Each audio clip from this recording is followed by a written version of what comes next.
There we go. Good morning, traders, and welcome to today's edition of the Market Brief Live. So, I hope you all can hear me loud and clearly. If you can, please drop me a comment. I would really appreciate that.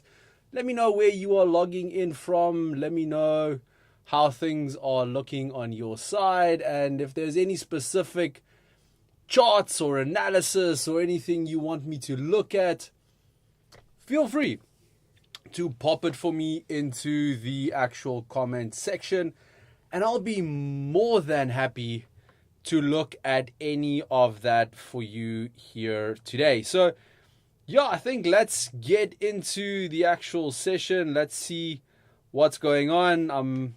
I see we have quite a few people already here. Some people have already liked and so forth. Please remember to do like that, press that like button as well as the subscribe button. As if you are not subscribed to the channel, you will unfortunately not be able to comment. Or ask any questions or anything in that regard. That being said, to those of you who don't know me or, don't know what the show is about, let me start today off with a question rather. So do you ever feel like markets are playing chess while everyone else is still learning checkers? Well, I feel kind of like today's moves are full of strategy in that regard. If we have a look, some of the currency pairs and everything I'm going to be discussing today, we are looking at Japan's political shakeup, Bitcoin's current mood swings, and Wall Street's doing its best impression of a comeback movie. For those of you who don't know me, my name is Francois. I'm your market analyst here at ATFX Africa.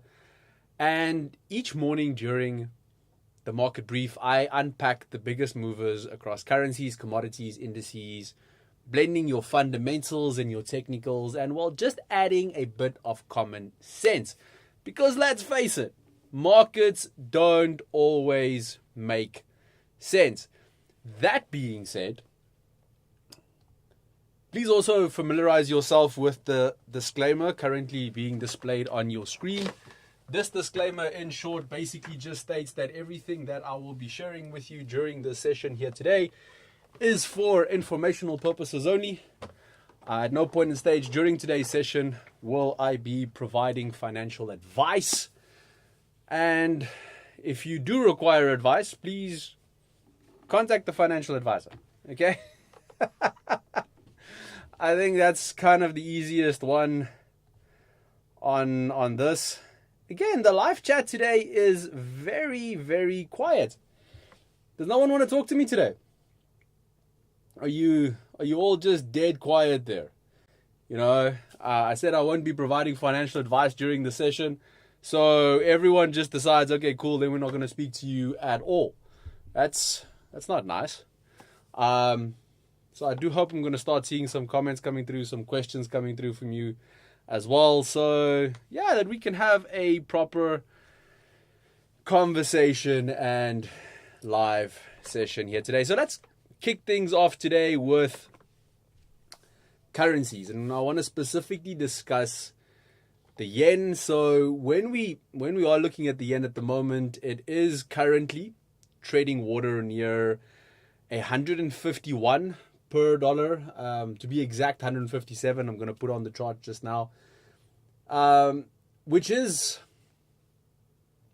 actually quite nice because now we are starting to see a reversal, which could provide some nice setups for today as we are getting into the session here. So I just want to see here if there's maybe a setting problem on my side. So no, still not seeing any comments coming through. Maybe, like I said, I thought it was just a setting problem on my side. Okay.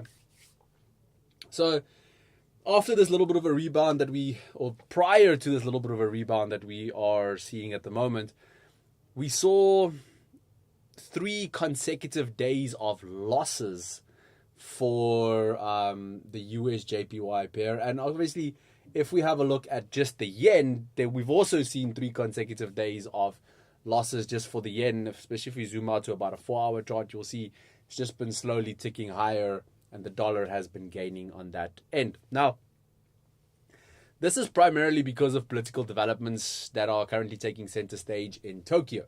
So all eyes are currently on parliamentary vote, which what confirmed that, I really hope I'm going to get her surname correct. It is Takaichi, who is now officially Japan's next prime minister. And not just because she's the first female to actually hold the office.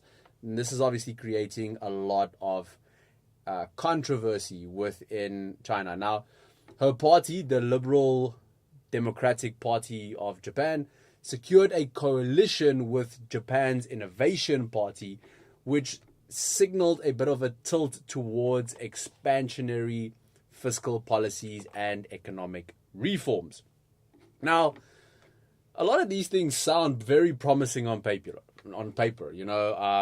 stimulus, growth, reform, but there is a twist, and this is where things start getting a bit interesting. So, expansionary fiscal policies often mean that the central bank can afford to stay dovish for longer. And for the Bank of Japan, that's music to the market's ears. Now, as traders begin to speculate that rate hikes could be delayed further despite recent hawkish commentary.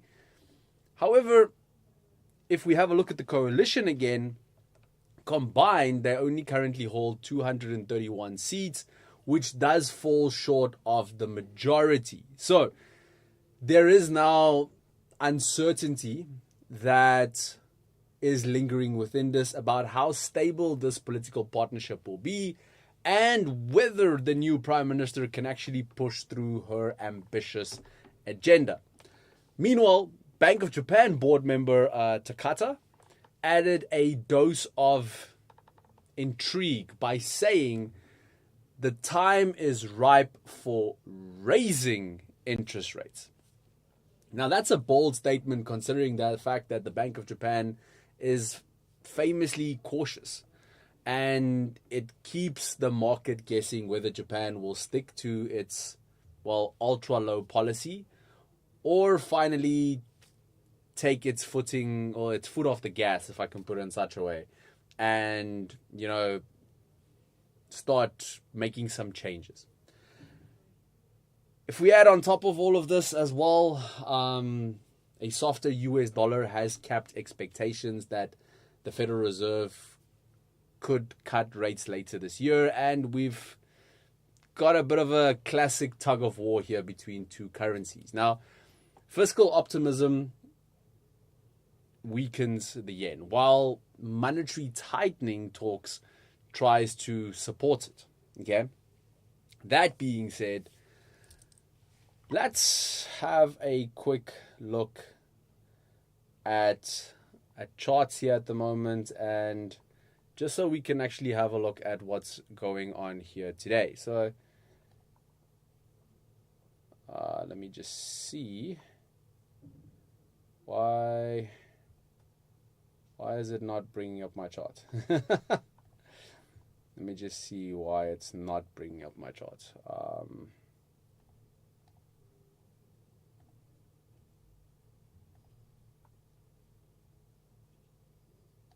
There we go.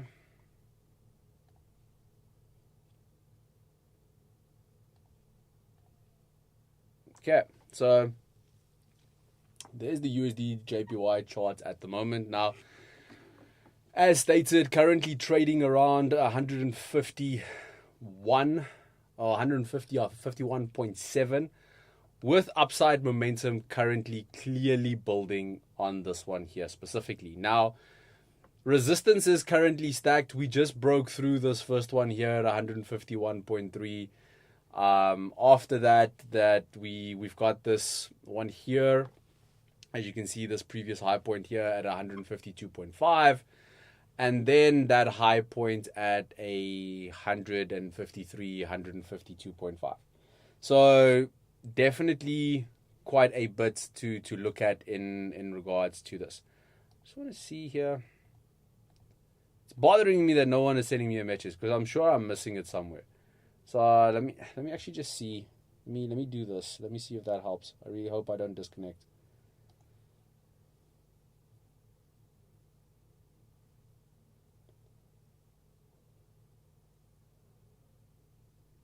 There we go. Okay, now I'm back up. And I already see that Bridget actually sent me a message that I missed previously. So, okay, that did help. I do hope I'm back. I hope everyone can see me and hear me again. So, hope everything is running smoothly on that end once more. Now, yeah, okay, so getting back to USD JPY. Okay, so obviously answering the question that was asked there as well, the gap's not been filled yet. The gap hasn't been filled yet, but also remember, the gap isn't necessarily to be filled. Okay, we have to understand that as well. There's no guarantee of that gap being filled. There's no market rule that says that gap should be filled, or there is no trading strategy attached to that gap being filled. These are things that we have to accept in that regard as well. So what does happen is obviously if we have a look at, for instance, the classes that I've given recently with regards to SMC and so forth, is yes, we have a fair value gap here now, which normally means market will return to that fair value gap, dip into it, not necessarily close the entire gap, but just dip into that fair value gap, fill orders, and then move higher from there. Now, what we can see happened is market did move, came close to this EMA, which was close to that fair value gap. We could see quite a bit of orders being filled at that specific point. You can see that very nice rejection. And now market's pushing up from there. So markets didn't actually even reach that fair value. So there is still a chance for a bit of a retracement, but maybe back to this 48.5 just to fill some of those orders and then continue. But as it looks currently, there was still a large amount of orders laying somewhere around here, which once filled just pushed the market higher from there onwards. So Bridget, answering your question, I hope in that regard, is that it doesn't necessarily mean that just because there is a gap that the gap should be filled. Okay. I hope that makes sense. Looking at this from a different perspective and looking at it from where we are sitting at today, as we have broken now quite nicely above this resistance, personally I believe we'll push now to this 152.5. But if we do break that 53 level, even 53.2, that would mark completely new territory for the yen, and specifically for this year. Let's put it that way. Now, there is quite a bit of support. I don't see us reaching that very soon based on where we're sitting at the moment. Broadcast, welcome. Seeing your hello pop through now as well. So that being said, let's look at some lower time frames, see if there are some positions. Actually, there's actually a very nice position right now on USD JPY. There's quite a nice setup here at the moment. Again, please remember, not financial advice, just looking at price action here. So I'm here on the 15-minute time frame at the moment. We obviously saw this very nice break above our resistance. Beautiful retest. And what have we got now? Now we've got this clean break of structure here. So see here, based on the downtrend that we had here we had our initial change of character. So there's our change of character that broke through our resistance, came back for a retest, and now has broken structure there. So this could potentially be a very nice setup with, I would say, stops around that 151 level. That could be quite ideal. And then at least just aiming for 152.5, which gives you about a 1-to-1 on the ROI. But there is also that extended push possibility to that higher resistance which then pushes your ROI to around that 1 to 2 ROI ratio. So definitely a nice setup that has now presented itself. This is on the 15-minute time frame. Just based on price structure at the price action here at the moment, we can obviously see nice clear break of that downward trend, beautiful retest, and now that break of structure on the 15-minute time frame. So definitely for now, bulls remain in control, but please keep in consideration that there is still the possibility of a lot of political volatility that could change the tone of this specific currency pair very quickly. So again, regardless of what setup you take on this currency pair or any other currency pair, please remember to add in your risk management accordingly. Okay. If there's any other questions or anything specifically you want me to look at, please drop me a comment and I'll be more than happy to assist with that as well. Okay. Perfect. So let's move on. You guys are so quiet today. I feel like I'm speaking to myself, and it's terrible because I'm already not feeling great. Got a little bit of flu. So now I'm keeping a conversation here with myself with a slightly blocked nose. Like, under no circumstances is that a good idea. But yeah, I do hope you can all hear me, see me, and everything nice, loud, and clearly. So I want to move over here today so we're going to move over to cryptos a little bit. So moving over to Bitcoin, and some very interesting developments taking place here at the moment as well. So just going to zoom out a little bit there, just so that you can all see exactly where we are sitting right now with regards to this one specifically. Now, if we do start talking about cryptos and Bitcoin specifically, yes, it is trading around that $108,000 mark, which is just down under 2.5% from yesterday. So yesterday's close to where we are now is about a 2.5% drop. But again, this is not telling the entire story. So last week, we obviously saw Bitcoin plunge to a 3-month low near 104,000 as global market sentiment surged on renewed U.S. banking sector fears. Now, if you don't remember what happened, the local U.S. banks reported on some bad loans that increased their risk profile and so forth, and this created some flashbacks of a banking crash that people really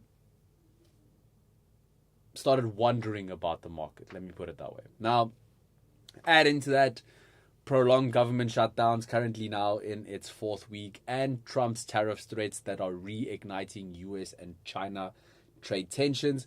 And all of this is creating that perfect combination for fear.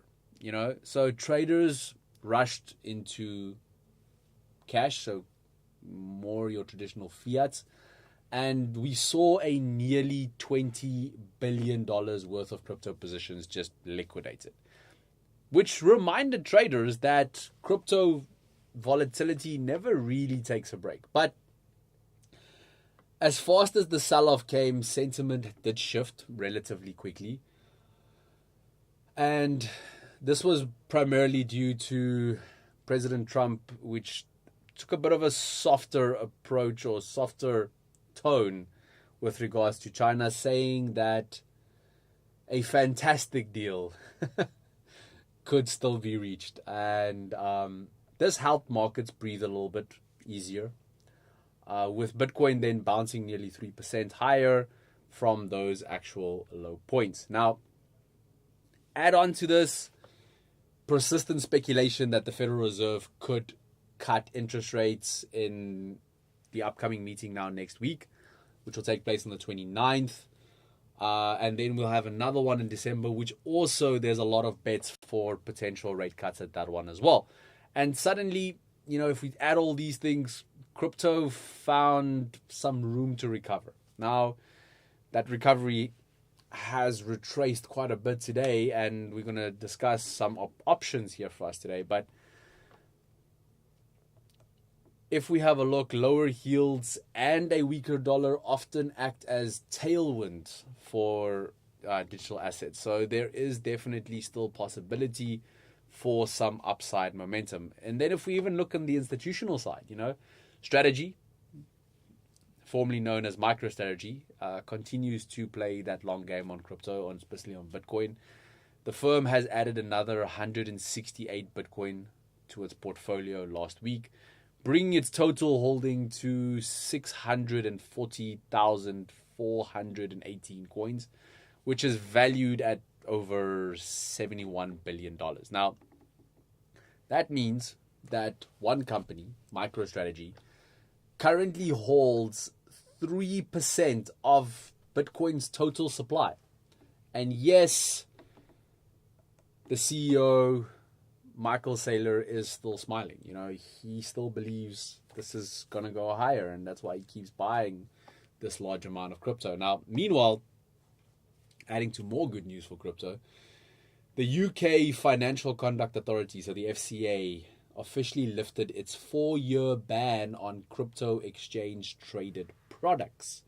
So, which is now opening the door for retail investors to access Bitcoin and Ethereum using ETPs, which is an exchange traded product. I hope you all know what ETPs are. If you don't, let me know and I'll explain it. Okay.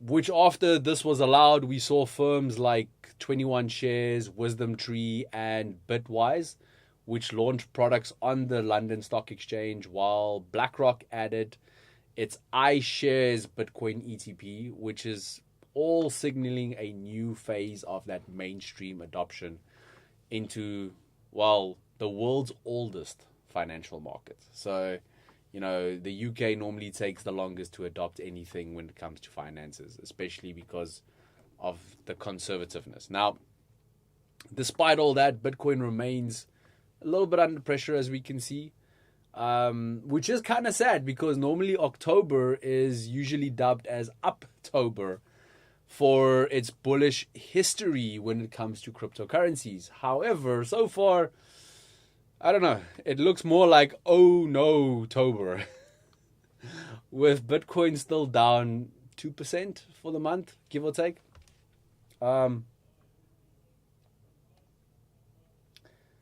Looking at the charts here, we can see that obviously Bitcoin is currently consolidating between this 103,000 support and this 112,000 level up here. Now, a break above 112 could see momentum push us towards this 115, maybe even higher. But if we drop below this 105, and this is currently where we're heading, there is a possibility for Bitcoin to come and retest the psychological level here at 100,000. Okay, so some options that we just need to look at. Now, overall sentiment is still cautious. Traders are buying dips, and we can see that based on the price action, but conviction remains low ahead of that next interest rate decision, which is due next week. So, yeah, do want to look at some lower time frames here as well.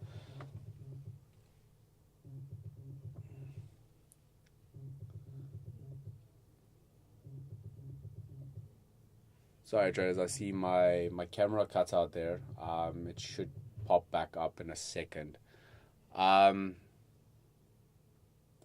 So if we are having a look here at the chart at the moment, we can see that there is quite a bit of consolidation that is taking place here on the half an hour. So this is the 30-minute time frame. So, just higher than this previous consolidation, but just under this actual previously support, which is now also acting a bit as resistance. So what we would want to see is, before this goes higher, is then a change of character, so a break above this, and then a bit of a retest, break of structure, and then we can get our buy. Here we already have that initial break of structure which we saw this morning. And so now we've got this consolidation. So should we get another break of structure and a break below this 107,100 level, that could potentially be a relatively nice setup for a position around here with a relatively tight stop, and then I aim for that 105,000 level that we just spoke about, and that'll give you about a 1 to 1.5 ROI as a trade setup on that one. But again, only if we get that continuation break of structure and a break below this smaller support area over here, that could actually lead to some options on this specific pair. Again, just providing insight on what I'm seeing at the moment. How you intend to interpret that is completely up to you. Just want to see. Roka says loud and clear, thank you, perfect. Bridget, that 15-minute candle, which is bearish, will wait for it to close. I'm guessing, based on the time frame, is she's talking about USD JPY. So I just want to go back there.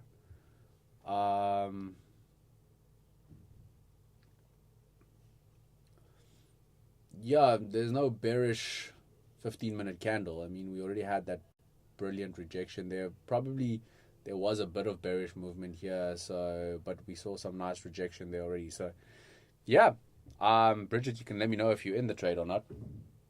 Sorry guys, like I said in the beginning, my throat is a bit sore, so I'm just going to take a hold just so that I can actually continue talking. So but yeah, I still believe this is quite a nice setup, and I think it's relatively clean and definitely some nice potential here. So, but yeah, again, should you enter into a setup similar to this, please just ensure your risk management and everything is on par. Okay, what else? Yes, please. What exactly is this exchange product? Okay. Let me explain. I'll put my camera on for that. Okay, there we go. So the majority of you have probably heard of ETFs. Now, an ETF stands for exchange traded fund. Now, an ETF, there's obviously multiple ETFs currently out, and ETFs are predominantly equities and bonds that they make a little bundle of, and you can then invest in that, such as the Bitcoin product and so forth that we have seen in launch in the US and so forth. But an ETP is actually, so ETFs fall within ETP. So yeah, it's an exchange traded fund, and then we get exchange traded product. Now, an ETP can be absolutely anything. There you can add cryptos, you can add commodities, you can add whatever you want into an ETP. So it's technically very similar to an ETF. It's actually the exact same thing. It's just, especially looking at the UK, they are a very old-fashioned, traditional, they're the oldest financial institution in the world. So for them, they stick to the original terminologies and everything that was laid out and used. So where they weren't listed as an ETF, because an ETF is equities and bonds, where an ETP can be anything that they want to add into it. Okay. So that just basically means that you can now invest into cryptocurrencies directly on the stock exchange, like how you would buy an ETF for S&P 500 or NASDAQ 100 or even the US 30. You can now buy ETFs that are linked to the price of Bitcoin and cryptocurrencies and so forth at a obviously much more reduced cost, which makes it easier for everyone to be able to invest into cryptos. Rocast, I do hope that answers your question. If it doesn't, please let me know. Okay. So, let's move on. And seeing that we are speaking of equities, let's move on to equities. So, today I kind of want to have a look at the Dow. It's Tuesday. I normally look at the Dow on a Tuesday, and we'll provide analysis on the Dow on a Tuesday. So, yeah.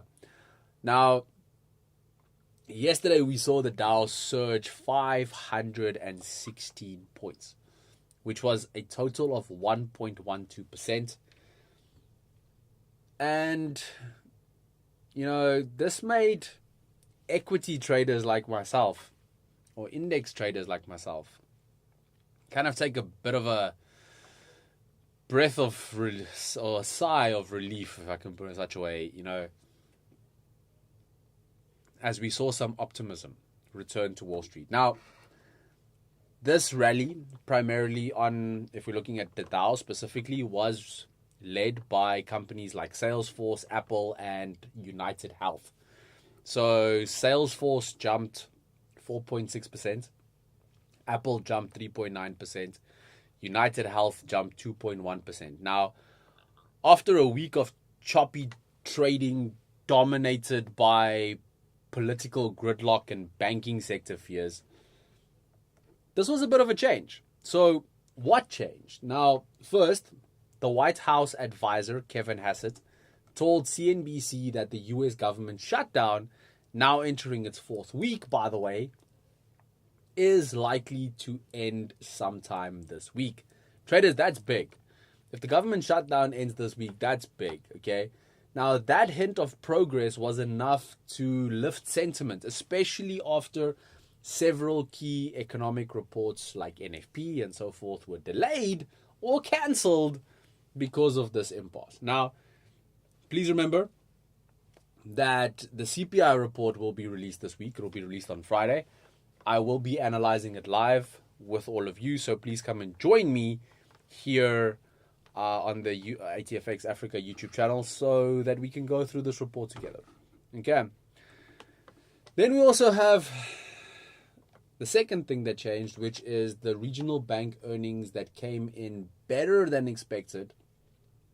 So Zion Bank Corporation reported stronger quarterly results and smaller than feared loss provision, calming that worry that we had in the beginning of the week of another mini banking crisis, which could be brewing. Now, all of this resulted in risk appetite returning to the market, sending all major indices higher.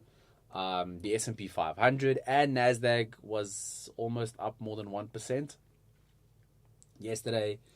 And obviously, technology and financials were leading the way. Now, investors are now shifting their focus to earnings, which we are seeing quite a lot of on the earnings calendar.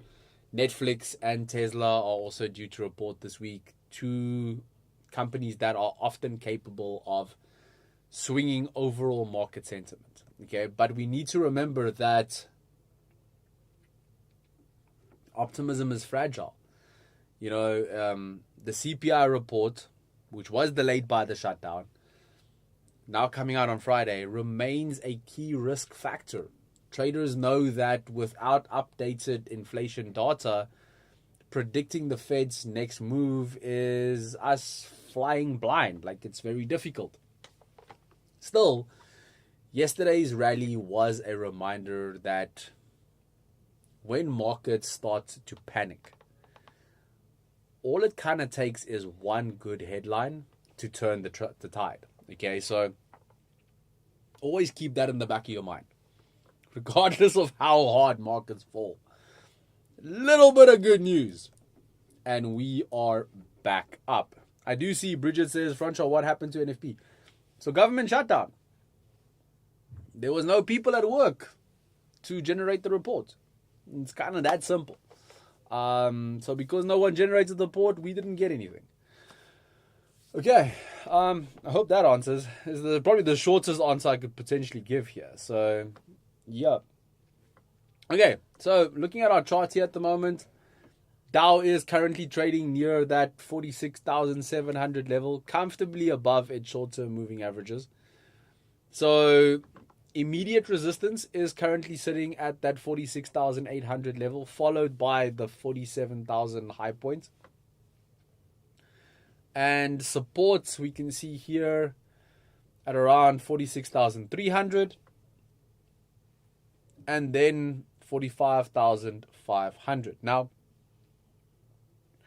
both of these are, and you can see here and here, is where buyers might actually defend some of their positions. And we can see that has happened over and over again lately. Okay, so on equities, momentum remains positive. Even though, if we have a look at some of the higher time frames, there are some overbought signals that are creeping in. Here on 4 hour and so forth, there are some overbought signals that are creeping in. So we just need to keep an eye on that. And this is suggesting that some short-term pullbacks could be healthy before any push higher. Okay, so we might actually see a bit of a retest, maybe here at 46,300, 400, and then a push higher. So just some things that we do need to keep an eye on, keep a lookout for when trading these. Now, again, I want to have a look at some lower time frames. Now, here we can see we had this push up all the way, and then we had the change of character that took place right there. Now, again, I'm going to ask, what's the rule here? So if we base this on price action, we're obviously now waiting for a bit of a pullback, which we are getting. We're getting a nice set of consolidation once again. Now this, all we're waiting for now is maybe a pullback a little bit more, and then the break of structure. Now, once we get that break of structure, that could actually give us a very nice setup, which could lead to, maybe a nice tight stop loss. And then us pushing to these lower levels here around 46,300, maybe that level there at around 46,700, which gives us a nice 1 to 2 on that ROI scale. So, yeah, looking at it from this perspective, those are some relatively nice setups. Again, we still have to wait for price action to actually come to the party on this. The setup is forming itself very nicely at the moment.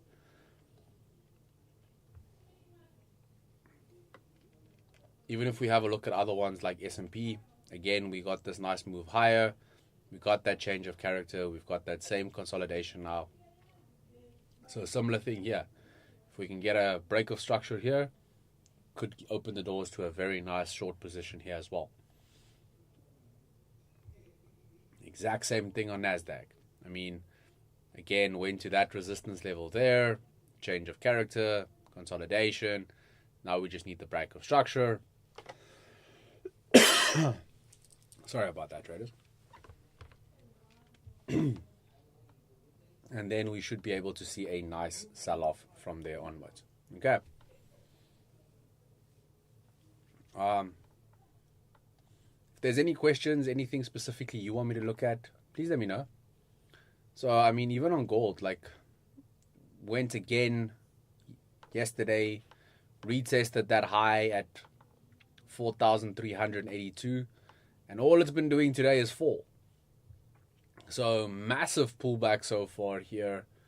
If we have a look from the close yesterday, we are currently down 2.14% already on gold here. So, but again, now it is starting to find a bit of support there. It's also at the bottom of this trend now. Again, bouncing quite nicely there. So we've got these obvious turning points that I've previously spoken to you guys about as well. And I mean, even if we go a really low time frame on this, yeah, you got that obvious turning point. And now if we can get, there's your double top, so your equal high.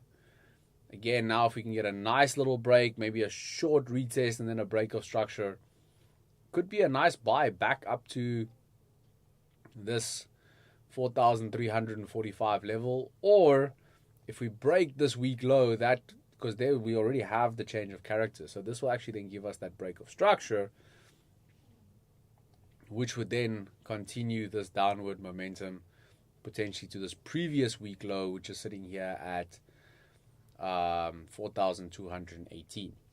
So definitely options for us to look at here today, and some options to explore when looking at the markets, and just seeing some potential as to what could come and what potential setups we can have a look at. Okay. Traders, any questions from your end? Anything you want me to look at? Are we all happy? Did you get the information you came for today? Yes, no, maybe. Let me know. I appreciate that feedback. I really do. That being said, if there isn't any questions, I'm going to start wrapping up. So, obviously, please remember that today and tomorrow could be some action-packed series. Now, yesterday, we were off to a very slow start. I was a little hesitant yesterday morning, but, there was a very slow start to the week. Markets didn't do much, and then yesterday afternoon, it was like someone just released that rubber band and markets just started flying. So, yeah, we could see something very similar today happen once again. Now, so we might see Japan's leadership officially confirmed. Let's put it that way. We could see US earnings, if the government shutdown ends, we will see a lot of additional US reports come in as well. So that could spike volatility across the board as well. And then the question is, will the optimism that we saw yesterday on Wall Street, will it hold? Will that little bounce that we saw on Bitcoin last, or what could potentially happen? Or are we finally going to see, some big, large pullbacks? Well, that's kind of the question that we need to look at. So, Rollcast, I've been using order blocks in reference with Asia, London, and New York timeframes. Is that good?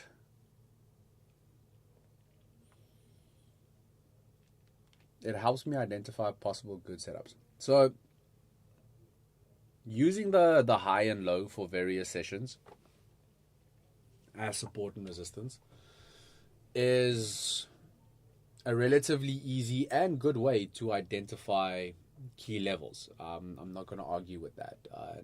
Normally, I wouldn't really use the US because US has a lot of volatility, but Asia and UK do provide great support and resistance levels if you use their highs and lows that you can then apply to your actual charts. The US, if you have a look at that first 30-minute candle, and you take the high and low of that 30-minute candle, and once that high or low of that 30-minute candle is broken, that normally creates quite a bit of movement within the market as well. So that's also maybe something to look at. Okay. And you guys can go play around with that as well. So yeah, just obviously always apply your price action rules.